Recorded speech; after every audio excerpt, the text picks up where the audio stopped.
안녕하십니까. 맥체인 성경 읽기 역대상 7장 8장, 히브리서 11장, 아모스 5장, 누가복음 1장 1절에서 38절. 첫 번째 역대상 7장 8장, 이스라엘 각 지파의 계보와 하나님의 신실한 역사. 본문 이해에 도움이 되는 배경과 맥락을 소개합니다. 역대상 7장 8장은 북이스라엘 지역 중심의 지파들 이사갈, 베냐민, 에브라임, 아셀 등의 족보를 기록하면서 하나님이 이스라엘의 모든 세대를 통해 언약의 계승을 유지하셨음을 보여줍니다. 각 지파의 인물들은 단순한 이름 이상의 의미를 지닙니다. 예를 들어 에브라임 지파의 족보에서 브리아는 제난의 아들이라는 뜻으로 그 가정의 슬픔 속에서도 하나님이 새로운 생명을 주신 회복의 역사를 드러냅니다. 또한 8장은 사울 왕의 조상인 베냐민 지파의 계보로 이어집니다. 포로기 이후의 백성에게 이 족보는 단순한 역사 기록이 아니라 하나님의 신실하심이 개인과 민족의 실패를 넘어 지속된다는 증거였습니다. 사람들은 변했으나 하나님은 약속을 잊지 않으시고 언약 백성을 다시 세우셨습니다. 본문의 중요 구절을 소개합니다. 역대상 7장 22절 23절. 그의 아버지 에브라임이 여러 날 슬퍼함으로 그의 형제가 가서 위로하였더라. 그리고 에브라임이 그의 아내와 동침함에 임신하여 아들을 낳으니 그 집이 재앙을 받았으므로 그의 이름을 브리아라 하였더라. 본문을 적용하는 데 도움이 되는 가이드라인입니다. 오늘날 우리는 하나님이 우리의 실패와 고통 속에서도 여전히 언약을 이루신다는 사실을 기억해야 합니다. 우리의 삶에 있는 불의야, 즉 아픔 중에 주신 새 생명은 하나님의 은혜의 상징입니다. 인간의 역사 속에서도 하나님은 변치 않으시며 믿음의 계보를 이어가십니다. 두 번째, 히브리서 11장, 믿음으로 산 사람들의 증거. 본문 이해에 도움이 되는 배경과 맥락을 소개합니다. 히브리서 11장은 흔히 믿음장이라 불리며 믿음의 본질과 그 증거를 삶으로 보여준 성경 인물들의 이야기를 집약한 장입니다. 믿음은 바라는 것들의 실상이요 보이지 않는 것들의 증거니라는 선언으로 시작하여 아벨, 에녹, 노아, 아브라함, 모세 등 믿음의 선진들이 등장합니다. 그들의 공통점은 결과보다 하나님의 약속 자체를 신뢰했다는 것입니다. 특히 11장 13절은 이 사람들은 다 믿음을 따라 죽었으며 땅에서는 외국인과 나그네임을 증언하였으니 라고 하여 이 땅에서의 삶이 잠시임을 고백합니다. 믿음은 현재의 눈으로 보이는 것이 아니라 장차 주어질 하늘 본향을 바라보는 시선입니다. 이 장은 신앙의 본질이 감정이 아니라 인내와 순종이라는 점을 분명히 하며 믿음이란 약속의 실체를 아직 보지 못해도 그 말씀을 붙드는 것임을 보여줍니다.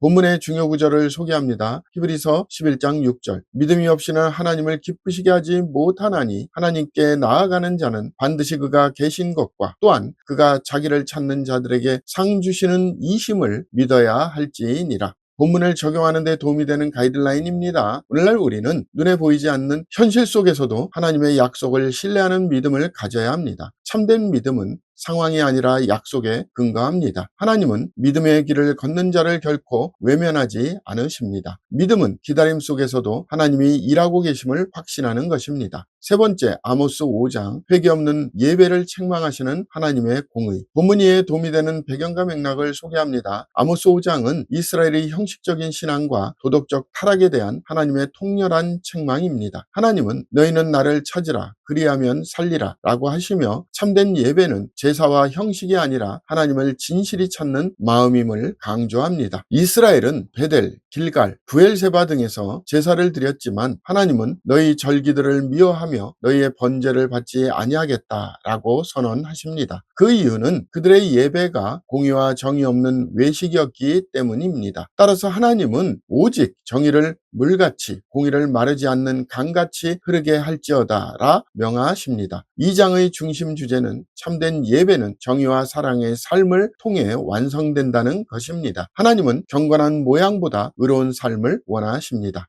본문의 중요 구절을 소개합니다. 아모스 5장 23절, 24절. 내 노랫소리를 내 앞에서 그칠지어다. 내 비파소리도 내가 듣지 아니하리라. 오직 정의를 물같이 공의를 마르지 않는 강같이 흐르게 할지어다. 본문을 적용하는 데 도움이 되는 가이드라인입니다. 오늘날 우리는 예배의 외형보다 하나님을 향한 진실한 마음을 돌아보아야 합니다. 하나님은 우리의 찬양보다 정의로운 행동을 기뻐하십니다. 신앙은 제단 위가 아니라 일상 속에서 증명됩니다. 교회의 예배는 세상 속 공의의 실천으로 이어질 때 비로소 진정한 예배가 됩니다. 오늘의 마지막 본문 누가복음 1장 1절에서 38절 예수 그리스도의 탄생 준비와 하나님의 주권적 은혜. 본문 이해에 도움이 되는 배경과 맥락을 소개합니다. 누가복음 1장은 예수 그리스도의 탄생이 단순한 기적이 아니라 하나님의 구속 계획 속에서 철저히 준비된 사건임을 보여줍니다. 서문에서 누가는 모든 일을 근원부터 자세히 미루어 살핀 역사적 신빙성을 강조하며 이 복음이 단순한 전승이 아닌 질서 있는 복음적 증언임을 밝힙니다. 이후 사가랴와 엘리사벳 부부가 아들 세례 요한을 잉태하게 되어 이어 천사 가브리엘이 마리아에게 나타나 은혜를 받은 자여 평안할지어다 라고 선포합니다. 마리아는 주의 여정이 오니 말씀대로 내게 이루어지이다 라며 믿음과 순종으로 응답합니다. 이 본문은 하나님의 구원 역사가 인간의 믿음과 순종을 통해 역사 속에서 실현됨을 보여주는 서사적 도입부입니다.